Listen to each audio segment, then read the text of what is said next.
Welcome to our broadcast. I'm Alex Weimer. And I'm Matthew Rothermick, and this is CPS360 Sports. Sam Clubb starts our show with a feature on state semifinalist wrestler Brock Davis.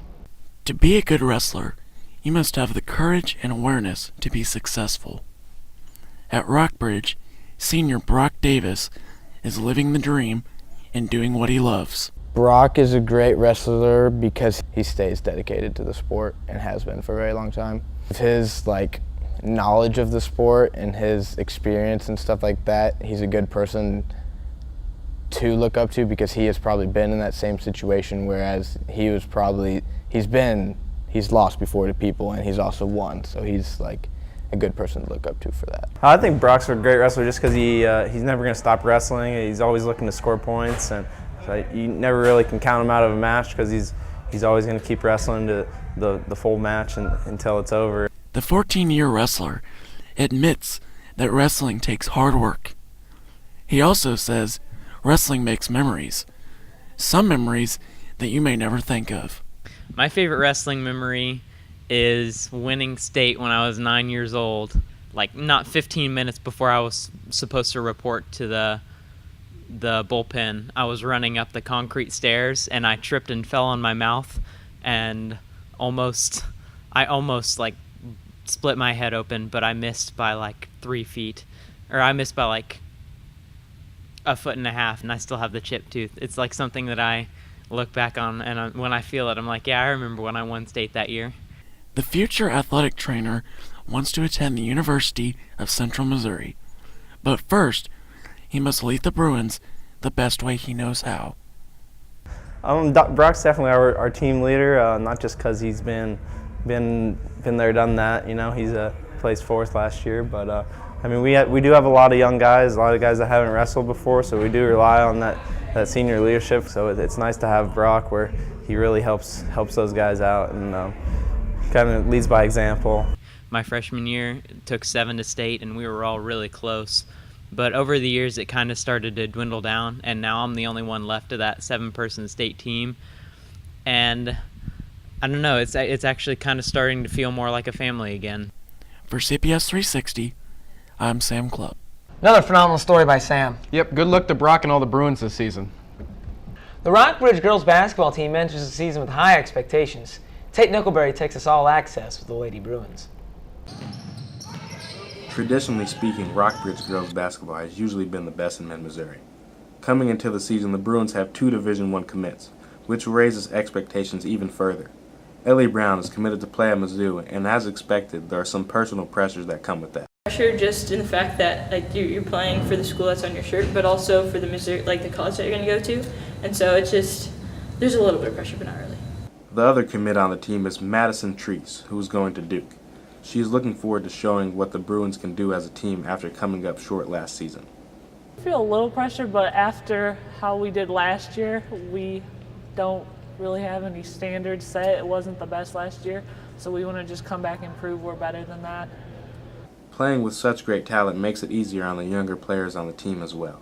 Just having them as good as teammates as they are, there's not really any pressure on us to perform to their level because they're there for us, we're there for them. So it's more of a team thing. It's not us against them.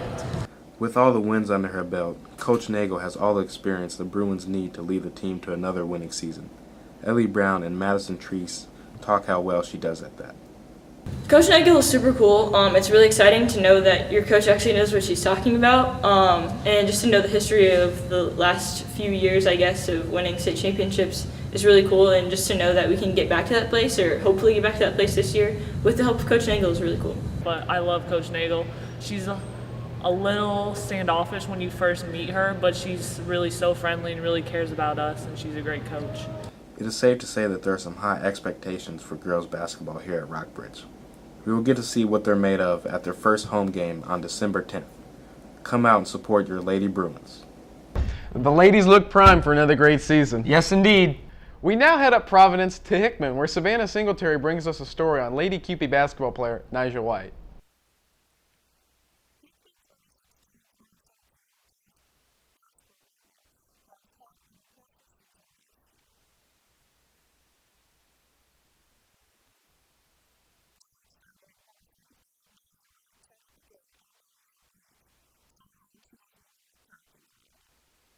I've been playing since I was 7, but like that was when I was terrible, and then I took a break and I didn't get to play again because we moved from Michigan to here, so I didn't get to play again until 4th grade.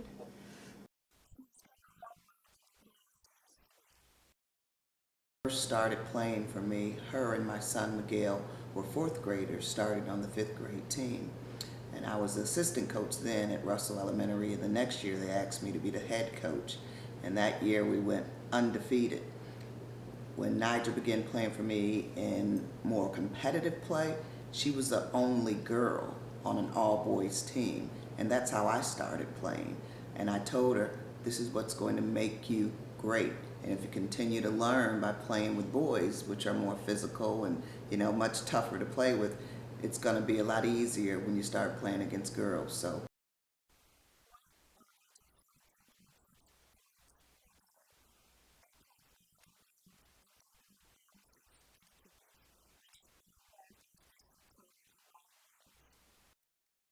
Really, from watching Nija, she was always really dedicated to whatever she tried, whether it was schoolwork and basketball. So the biggest thing I've watched her do is continue that dedication. There's been many students that I've coached that didn't continue in basketball, but Nija did, and it was all about continued hard work. So that's what I'm most proud of her, continuing with what she said she wanted to do.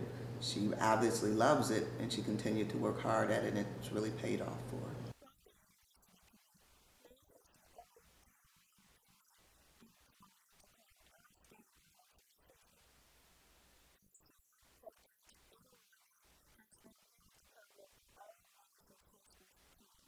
Plays a huge role for us. She's extremely athletic. She can score a lot of points. But not only can she do it on the offensive end, but we rely on her a lot on the defensive end. She can guard anybody from a 5 all the way to a point guard. She's very, she's very versatile. So yeah, she can, anything that we need her to do, she does it.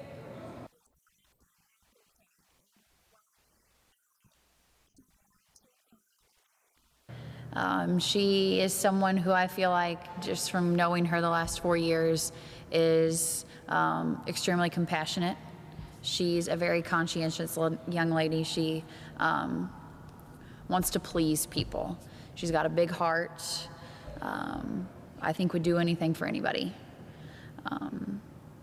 She's just a fantastic kid.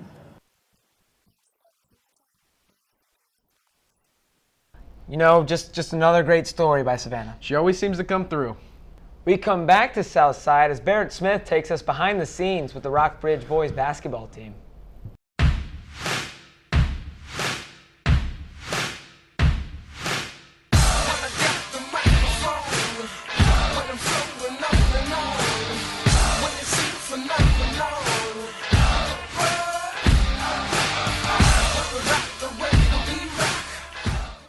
I spoke to Eson Wiley about how high the expectations are for this year's Rockbridge boys basketball team. I think we'll go really far. I want a state championship. I think we could do that. Feel like we'll get 20 wins for sure. The goal is to get better every day. So they're really good. They're young. They're smart though. They know how to play. They've all played together. We've all gelled together for 2 years now. So they're pretty good. We did the pop thing and pop tip hop on your block and not hang. Shot we rock to the top with our gang. Drop the top, let it knock like God sang. Pain got you going the same because my name won't change just because of the fame. And all you lames are ashamed when I pick them up. The Rockbridge boys basketball team is looking to go far in the playoffs this year. Leading the team is forward Eson Wiley. Also, the team has 4 sophomores that are looking to start a dynasty. Coach Galen has been at Rockbridge for over 20 years. And he's going to give these boys some experience that they don't have. This team is excited for the year ahead. Good luck, boys. I can see why the students are excited for the Bruins this year. Yeah, hopefully they live up to the hype. Ben Elmore takes us to the gridiron for a postseason matchup between the Carthage Tigers and the Battle Spartans. Battle took on Carthage for a beautiful game of high school football on Saturday. Battle got right to it, running over Carthage's defense. Carthage missed multiple opportunities to throw it deep. Battle's offense continued to make amazing plays, including this long run to the end zone. Battle fans loved watching that. Carthage got within 1 yard, but Battle's defense shut them down. Revan Tyler threw a beauty to number 15 late in the first half. Battle went on to win it 37-20. Well, you know, it's great to see the Spartans doing well again. Yeah, I'm still a little salty about my QBs. Hey, it's always next year, buddy. Don't worry. Now we head to Battle for a soccer quarterfinal matchup between the Rockbridge Bruins and the Ozark Tigers. It was a perfect Saturday for some quarterfinals soccer as Rockbridge took on Ozark.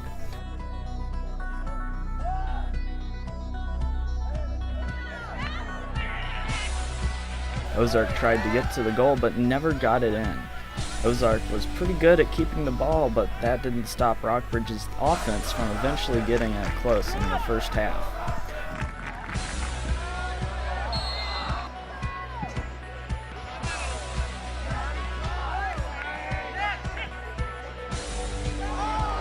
Early in the second half, Rockbridge got it rolling and kicked it into the goal twice. Later in the second, they kicked it to go on to win it 2-0 over Ozark.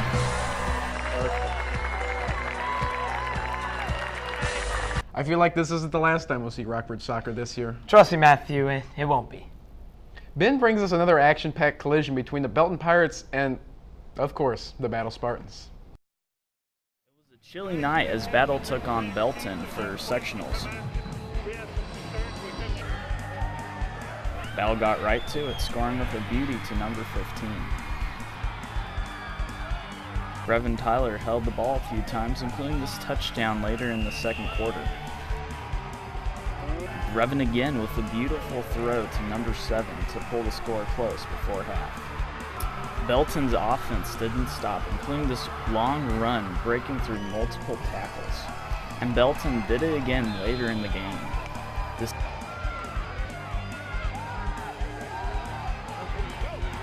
Battle's offense has some good runs that helped them win it, 59-24. Good for Battle. You okay? Yeah, I'll be fine. All right. To wrap up the show, my partner Alex Weimer takes us to Jeff City to relive the historical Class 4 District 11 Soccer Championship. The Rockbridge Bruins boys soccer team has had an exceptional season leading to their district championship game. The Bruins are a team led by 16 seniors and have one goal on their mind, a state championship. Junior center back Barrett Smith talks about how much this team means to each other. All the guys, there's 15 seniors. A lot of them I know, I played with before. A lot of the, even when we win state, if we lose, I'll just miss the guys no matter what, how it ends. Rockbridge had to travel to Jeff City to take on the Smith Cotton Tigers, who entered the game with a 17-4-1 record. The first half was filled with back-and-forth action, and in the 10th minute, senior forward Brandon Retke launched the ball in the back of the net on a great delivery by captain midfielder Drew Stanowski. The Tigers then scored a goal of their own, knotting it up at 1, and then Johnny Klein of Rockbridge answered back to take back the lead 2-1 going into half.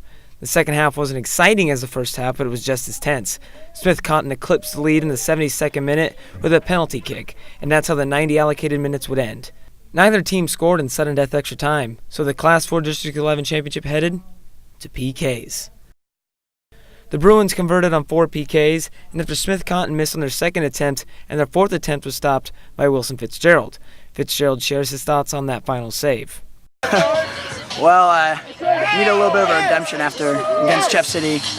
Didn't do that well in the shootout, so wasn't really thinking anything, just thinking C-ball, stop it.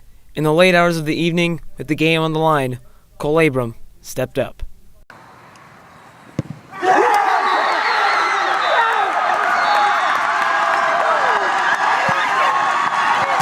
For CPS360, I'm Alex Weimer. What a crazy game. You know, I was just honored to be there and be somewhat a part of it. Well, that'll do it for our show. I'm Matthew Rothermick. And I'm Alex Weimer. Thank you for watching CPS360 Sports.